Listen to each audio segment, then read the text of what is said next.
Halo football lovers, kembali lagi di Starting 11 News. Seperti biasa, kami akan terus menyajikan informasi seputar dunia sepak bola spesial untuk Anda. Thomas Tuchel dipecat. Lantas, bagaimana nasib Pierre-Emerick Aubameyang yang baru saja bereuni dengan mantan pelatihnya itu? Dilansir Football London, situasi Aubameyang bisa saja sulit karena tak semua pelatih mau menerima masa lalunya yang memiliki riwayat buruk terhadap kedisiplinan. Pelatih baru belum tentu bisa menerima sikap Aubameyang dan menempatkannya jadi pilihan utama lini depan The Blues.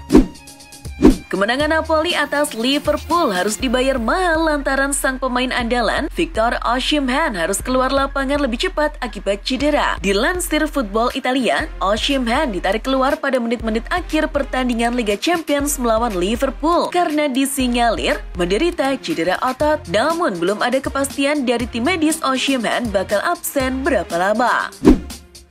Direktur Napoli Christian Giuntoli beberapa hari lalu menjelaskan mengapa negosiasi Napoli dengan Paris Saint-Germain untuk mendatangkan Keylor Navas gagal. Dilansir AS, Giuntoli menjelaskan bahwa hubungan Napoli dan PSG sebetulnya baik-baik saja. Seharusnya Navas dimasukkan dalam kesepakatan Fabian Ruiz, tapi negosiasi gagal karena ada perselisihan antara Navas dan kubu PSG. Akhirnya, Fabian Ruiz ditebus PSG tanpa melibatkan Navas.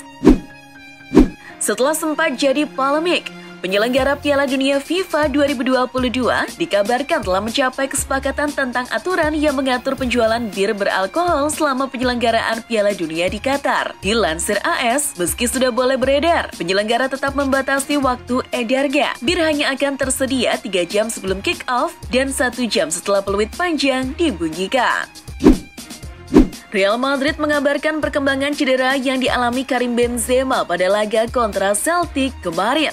Dilansir Football Espada, Benzema didiagnosis cedera pada tendon semitendinosus dan ketegangan pada otot paha kanannya. Diperkirakan ia akan absen selama 2 minggu. Benzema berpeluang bakal melewatkan pertandingan Derby Madrid minggu depan.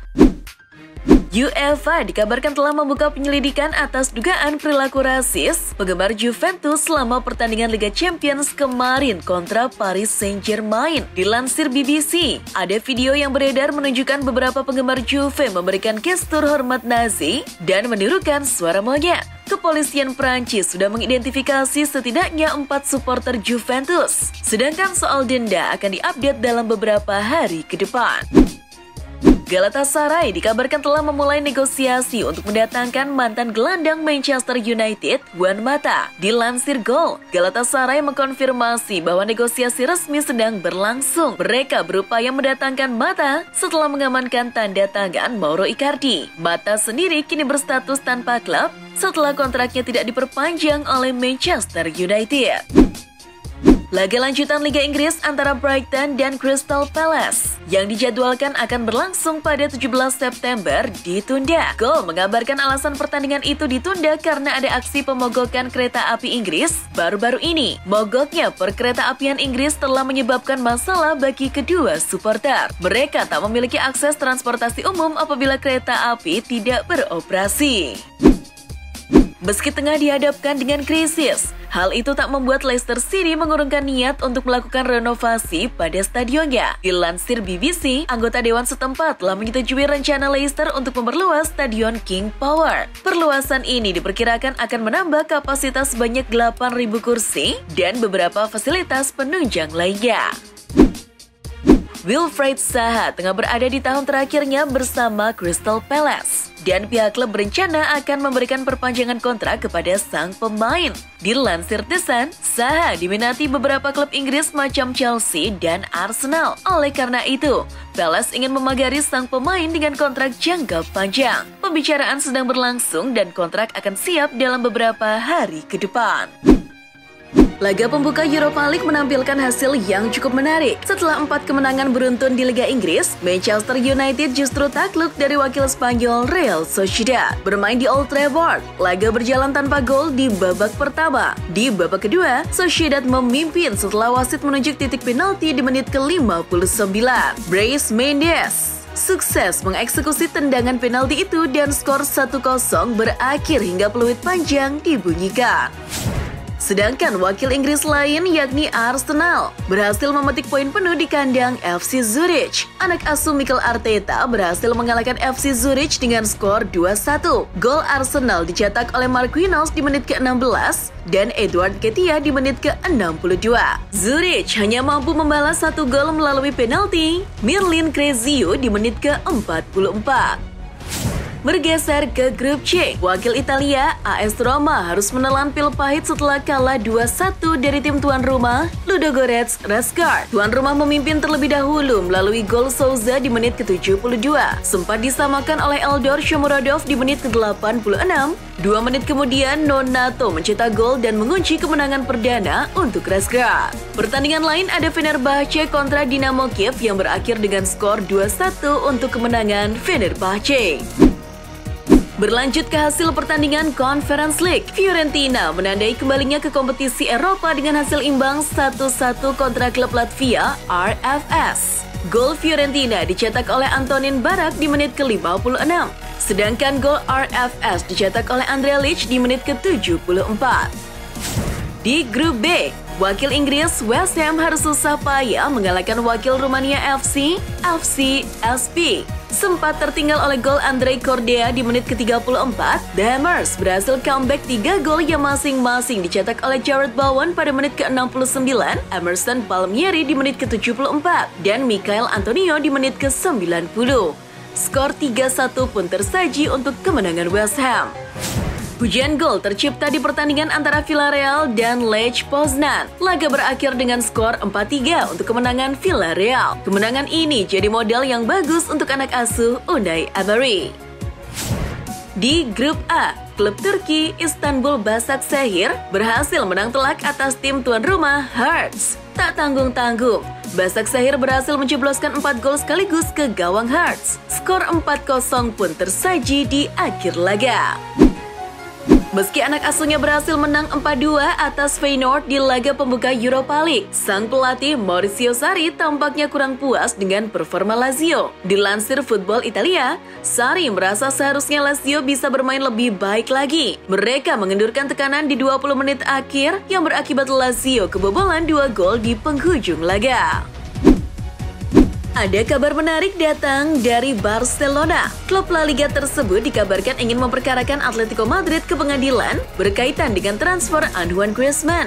Dilansir Sport, Atletico selalu menghindari klausul kontrak peminjaman Griezmann. Dalam kesepakatan transfer itu, ada klausul yang mengharuskan Atletico membeli Griezmann secara permanen. Syaratnya, Griezmann harus bermain sedikitnya 45 menit di 50% pertandingan Atletico Madrid di musim ini. Atletico yang menampik telah memainkan Griezmann di 50% laga membuat Barca geram dan ingin menyeret Atletico ke pengadilan.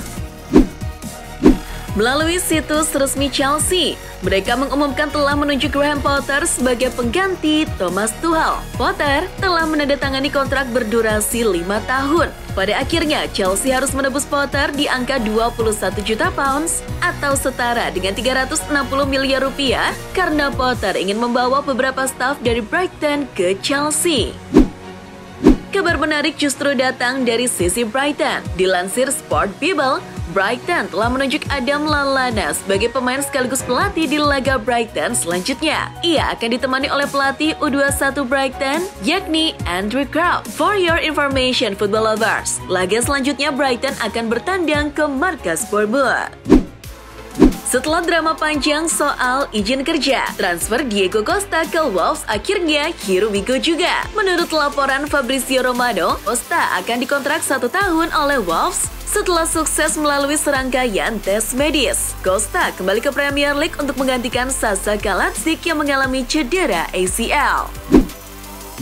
Lama tak terdengar, kini Loris Karius dikabarkan tengah bernegosiasi dengan klub Inggris Newcastle United. Dilansir Sky Sport, Newcastle dalam pembicaraan lanjutan untuk mengontrak mantan kiper Liverpool itu. Karius akan bergabung dengan status bebas transfer. Ia diperkirakan akan menjadi pelapis Nick Pope setelah kiper cadangan mereka, Cardarlo, mengalami cedera. Bologna dikabarkan telah menemukan pengganti yang tepat dari Sinisa Mihajlovic yang dipecat beberapa hari lalu. Menurut Fabrizio Romano, Bologna akan menunjuk muka lama di Serie A yakni Thiago Motta sebagai pelatih anyar mereka. Pihak manajemen sudah mencapai kata sepakat dengan Motta dan kesepakatan akan diumumkan dalam beberapa jam ke depan. RB Leipzig secara resmi menunjuk Marco Rose untuk menggantikan Domenico Tedesco yang dipecat beberapa hari lalu. Dilansir ESPN, Leipzig menunjuk Rose karena ia pernah melatih RB Salzburg yang mana sama-sama naungan Red Bull. Jadi, Rose sudah tahu betul bagaimana budaya dan filosofi klub. Marco Rose kini telah menandatangani kontrak berdurasi 2 tahun bersama RB Leipzig.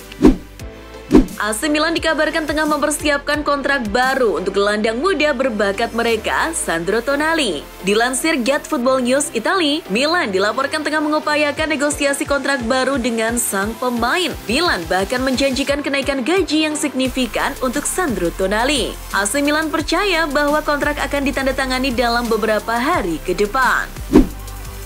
Kematian Ratu Elizabeth II jadi pukulan telak bagi masyarakat Inggris. Kematian sang ratu juga jadi duka bagi olahraga sepak bola. Dilansir Sky Sport, dengan adanya kabar duka ini, EFL telah mengumumkan pertandingan hari Jumat yang mempertemukan Burnley versus Norwich dan Tranmere versus Stockport ditunda sebagai tanda penghormatan kepada Ratu Elizabeth II. Beberapa laga di kompetisi Eropa juga melakukan hening cipta sebelum kick-off.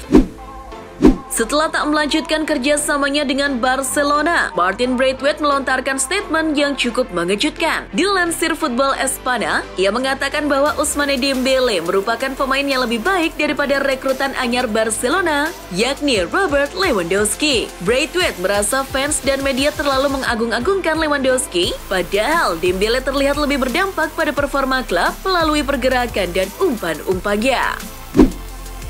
Dalam laga Europa League semalam, Erik ten Hag memutuskan untuk menurunkan sang kapten Harry Maguire dan Cristiano Ronaldo sejak awal laga. Namun hasilnya justru kurang memuaskan. Secara statistik musim ini, MU memiliki presentase kemenangan di angka 0% ketika memainkan Ronaldo dan Maguire bersamaan sebagai starter. Hal itu terbukti di laga semalam dan 2 laga awal United di Premier League kontra Brighton dan juga Brentford. Dan itulah informasi seputar dunia sepak bola spesial dari Starting 11. Buat kamu yang gak mau ketinggalan berita terupdate dan terbaru seputar dunia sepak bola, jangan lupa untuk like, share, dan subscribe. See ya!